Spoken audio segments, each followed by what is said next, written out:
দায়মুক্তির পথ খুঁজছে ইউনূস বাহিনী। ইতোমধ্যে একাধিক অবসরপ্রাপ্ত বিচারক, দুই একজন সিনিয়র আইনজীবীকে নিয়ে বিভিন্ন কথা বলেছেন। কিছু তরুণ আইনজীবীরা উচ্ছ্বাসের সঙ্গে তাকে অনেক পথ বাতলে দিয়েছেন, কিন্তু সেই সকল পথে সন্তুষ্ট নন ডক্টর ইউনূস এবং তার বাহিনী। যে কোনো এক্সিটের জন্য তাদের কিছু শর্ত রয়েছে। প্রথম শর্ত, ডক্টর ইউনূসকে কোনোভাবে আইনানুগ প্রক্রিয়ায় যাতে অভিযুক্ত করা না যায় সে বিষয়টি নিশ্চিত করতে হবে। তার সঙ্গে যে পরিষদবর্গ আছে দেশে, দেশের বাইরে, তাদেরকে যাতে কোনোভাবে কোনো আইনে আটকানো না যায় সে পথ খুঁজতে হবে। তৃতীয়ত, তার যে সকল প্রতিষ্ঠান আছে, গ্রামীণ ট্রাস্টের অধীনস্থ গ্রামীণ ব্যাংক সহ অন্যান্য যা কিছু আছে, সেগুলিতে কখনো কোনো হস্তক্ষেপ হবে না। রাষ্ট্র এই নিরাপত্তা নিশ্চিত করতে হবে। চতুর্থত, তিনি যে সকল নতুন প্রতিষ্ঠানের অনুমতি নিয়েছেন, একটা ডিজিটাল ওয়ালেট, গ্রামীণ বিশ্ববিদ্যালয়, তিনি যে সকল মামলা থেকে নিজেকে প্রত্যাহার করার সুযোগ করে নিয়েছেন, গ্রামীণ ব্যাংকের মালিকানা, রাষ্ট্রের মালিকানা কমিয়ে যে সিদ্ধান্ত নিয়েছেন, তার ট্রাস্টের অধীনে বিভিন্ন প্রতিষ্ঠানে দেশের বাইরে বিভিন্ন কারণে যে আর্থিক লেনদেন হয়েছে সে বিষয়গুলি, এবং দায়িত্ব পালন করার ক্ষেত্রে তিনি যে সকল সিদ্ধান্ত নিয়েছেন, এই সকল সিদ্ধান্তগুলিকে কিভাবে কোন রকম দায়গ্রস্ত করা যাবে না, এমন নিরাপত্তা নিশ্চিত করা যাবে, এমন পথ খোঁজার জন্য তিনি একাধিক আইন বিশেষজ্ঞের সঙ্গে কথা বলেছেন।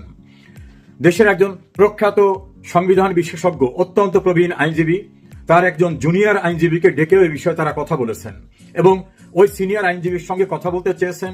সিনিয়র আইনজীবী ইউনূসের সঙ্গে এ বিষয়ে আলোচনা করতে সম্মত নন। তিনি ভীষণভাবে ক্ষুব্ধ। সংবিধান ছুড়ে ফেলা দেওয়া হবে, সংবিধান মানা হবে না, মুক্তিযুদ্ধের চেতনাকে রিসেট বাটন করা হবে, এরকম অসাংবিধানিক কাজকর্ম, বঙ্গবন্ধুর মুরাল ভেঙে ফেলা, ৩২ নম্বর হামলা, এ সকল ঘটনা নিয়ে তিনি ভীষণভাবে ক্ষুব্ধ বিধায় তিনি আর কোন রকম ইউনূসকে সহযোগিতা করতে চাচ্ছেন না। দেশের বাইরের একাধিক আইনজীবীর সঙ্গে তার টিম কথা বলেছে। সেই টিমের যে আলাপ আলোচনা, সে আলাপ আলোচনার যে নির্যাস, সেই নির্যাসেও ইউনূস সন্তুষ্ট হতে পারেননি। তারা একটা ইন্ডেমনিটি আইন করা যায় কিনা এ বিষয়টি নিয়ে ভাবছেন। আবার ইন্ডেমনিটি আইন করে যে শেষ রক্ষা হয় না, সে বিষয়টা নিয়েও তাদের উদ্বেগ উৎকণ্ঠা রয়েছে। কারণ বঙ্গবন্ধু হত্যাকাণ্ডের পরে 1975 সনের 26শে সেপ্টেম্বর তৎকালীন ক্ষমতা দখলকারী প্রেসিডেন্ট খন্দকার মোস্তাক যে ইন্ডেমনিটি অর্ডিন্যান্স জারি করেছিলেন, সেই অর্ডিন্যান্স তো আইন ছিল না। জিয়াউর রহমান রাষ্ট্র ক্ষমতা আসার পরে 1979 সালের 9 এপ্রিল সেটাকে পার্লামেন্টে পাশ করেছিলেন, যেটা সংবিধানের ৫ম সংশোধনী হিসাবে গৃহীত হয়েছিল। সেটা যখন আইনে চ্যালেঞ্জ হলো, তখন সর্বোচ্চ আদালত বলে দিয়েছেন যে না, এরকম কোনো আইন করার সুযোগ নাই এবং এরকম কোনো দায় মুক্তির সুযোগ নাই। সুপ্রিম কোর্টে একটি দায় মুক্তি নিয়ে মামলা হয়েছিল। সেই দায় মুক্তির মামলায় সুপ্রিম কোর্ট জাজমেন্ট দিয়েছে যে কোনো অন্যায়, কোনো অপরাধ অথবা যে বিষয়গুলো কোনো অ্যাকাউন্টেবিলিটি থাকতে পারে, এমন বিষয়ে কাউকে দায় মুক্তি দেওয়ার কোনো সুযোগ নাই। সে কারণে বিএনপি আমলে অপারেশন ক্লিন হার্ট, পরবর্তীতে আওয়ামী লীগ আমলে বিভিন্ন অপারেশনের বিষয়ে দায় মুক্তির যে সকল ব্যবস্থা করা হয়েছিল সেগুলোকে আর গুরুত্ব দেওয়া হচ্ছে না। ফলে সেক্ষেত্রে তারা সন্তুষ্ট হতে পারছেন না। এখন দায় মুক্তির জন্য পথ পন্থা তারা খুঁজছেন। এই পথ পন্থা কোথায় পাবেন সেটা নিয়ে আইন বিশেষজ্ঞরাও এখন পর্যন্ত কোনো নিশ্চয়তা দেননি। ফলে জুলাই ঘোষণায় যে এই সকল বিষয়গুলি থাকতে হবে, সেক্ষেত্রে ইউনূসের ব্যক্তিগত টিম তাদের বিষয়গুলোকে সামনে নিয়ে আসছেন।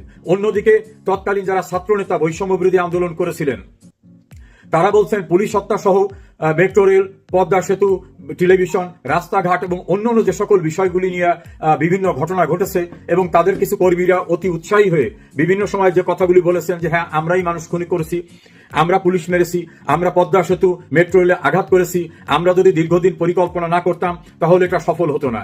এই স্বীকারোক্তিগুলো এখন ফেসবুকে, ইউটিউবে সর্বত্র রয়েছে। ফলে এগুলি এক প্রকার স্বীকারোক্তি হয়ে গেছে। তাহলে এই জাতীয় পরিস্থিতির থেকে পরিত্রাণ কি? আবার একাধিক উপদেষ্টা, বিশেষ করে আসিফ মাহমুদ সজীব ভুইয়া, তিনি এবং নাহিদ ইসলাম, তারপরে মাহফুজ আলম এবং আর হাসনাত আব্দুল্লাহ, এরা প্রকাশ্যভাবে আইনের পরিপন্থী, সংবিধানের পরিপন্থী অনেক কথা বলেছেন। কেউ কেউ তো বলেছেন এই সংবিধানকে ছুড়ে ফেলে দেওয়া হবে, এই সংবিধান রাখা হবে না।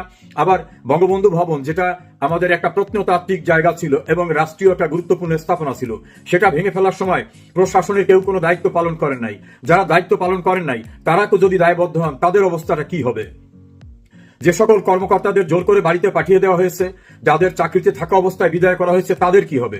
সুপ্রিম কোর্টের বিচারকদের মারধর করার কথা বলে হামলা করে তাদের বাড়িঘর এবং সুপ্রিম কোর্টে আগুন দেওয়ার কথা বলে তাদেরকে পদত্যাগ করতে বাধ্য করা, অন্যান্য বিচারকদের বাধ্য করা, বিভিন্নভাবে যে সকল ঘটনা ঘটানো হয়েছে সেগুলো নিয়ে একটা টিম এখন হোমওয়ার্ক করছেন।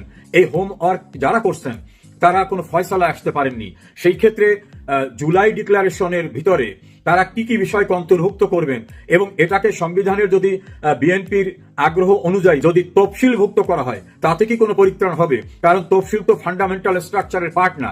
তফসিলে অনেক কিছু থাকে, কিভাবে শপথ হবে তার স্ট্রাকচার থাকে, নানা কাহিনী থাকে। ফলে ওই জায়গায় কিন্তু তারা গিয়ে কোনো সিদ্ধান্তে উপনীত হতে পারছেন না।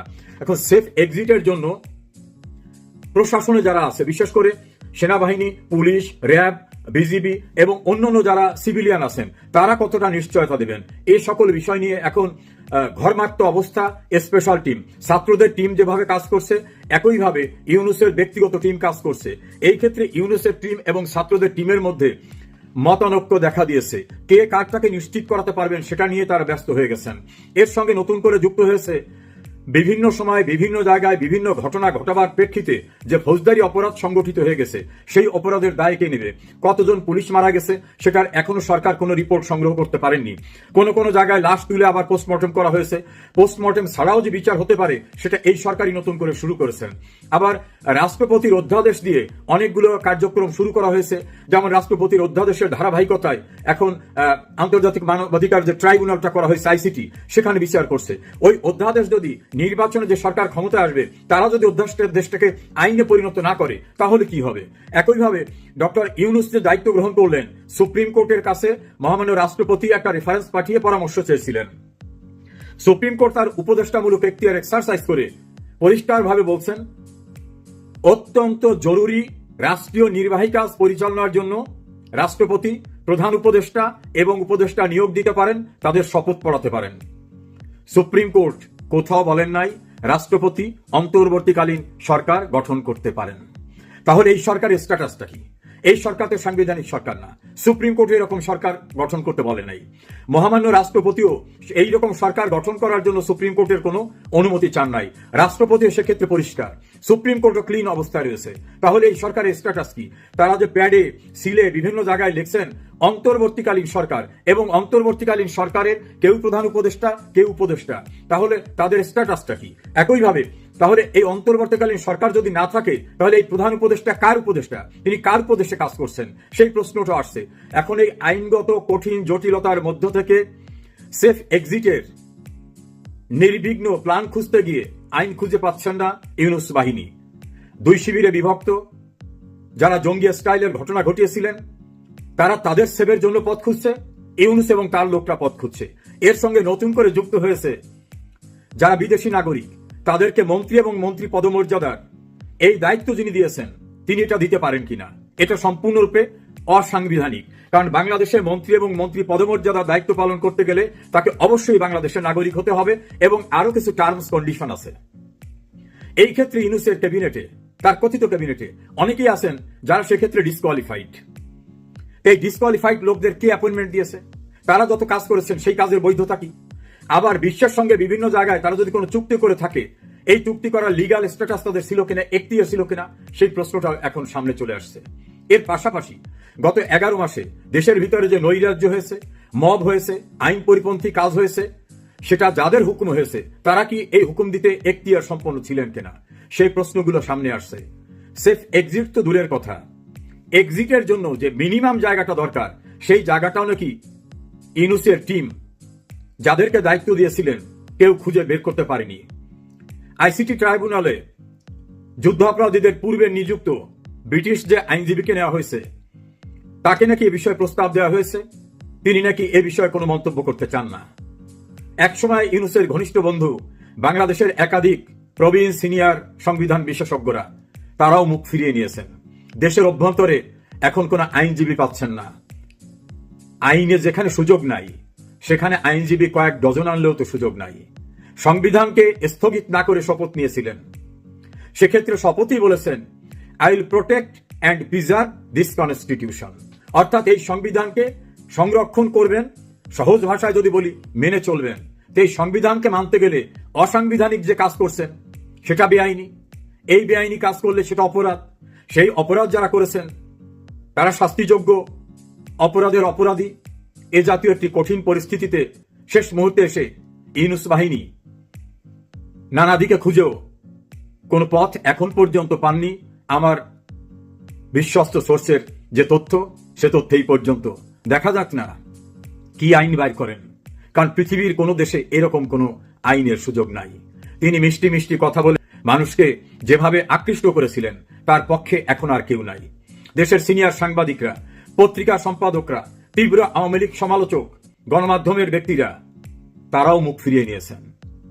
এই পরিস্থিতিতে ডক্টর ইউনূস মাইক্রোস্কোপ লাগিয়ে সেফ এক্সিটের পথ খুঁজছেন। কোনো পথ এখনো পাননি, বাকিটা অপেক্ষায় থাকতে হবে। দায় মুক্তির পথ খুঁজছে ইউনূস বাহিনী। ইতোমধ্যে একাধিক অবসরপ্রাপ্ত বিচারক, দুই একজন সিনিয়র আইনজীবীকে নিয়ে বিভিন্ন কথা বলেছেন। কিছু তরুণ আইনজীবীরা উচ্ছ্বাসের সঙ্গে তাকে অনেক পথ বাতলে দিয়েছেন, কিন্তু সেই সকল পথে সন্তুষ্ট নন ডক্টর ইউনূস এবং তার বাহিনী। যে কোনো এক্সিটের জন্য তাদের কিছু শর্ত রয়েছে। প্রথম শর্ত, ডক্টর ইউনূসকে কোনোভাবে আইনানুগ প্রক্রিয়ায় যাতে অভিযুক্ত করা না যায় সে বিষয়টি নিশ্চিত করতে হবে। তার সঙ্গে যে পরিষদবর্গ আছে দেশে, দেশের বাইরে, তাদেরকে যাতে কোনোভাবে কোনো আইনে আটকানো না যায় সে পথ খুঁজতে হবে। তৃতীয়ত, তার যে সকল প্রতিষ্ঠান আছে, গ্রামীণ ট্রাস্টের অধীনস্থ গ্রামীণ ব্যাংক সহ অন্যান্য যা কিছু আছে, সেগুলিতে কখনো কোনো হস্তক্ষেপ হবে না। রাষ্ট্র এই নিরাপত্তা নিশ্চিত করতে হবে।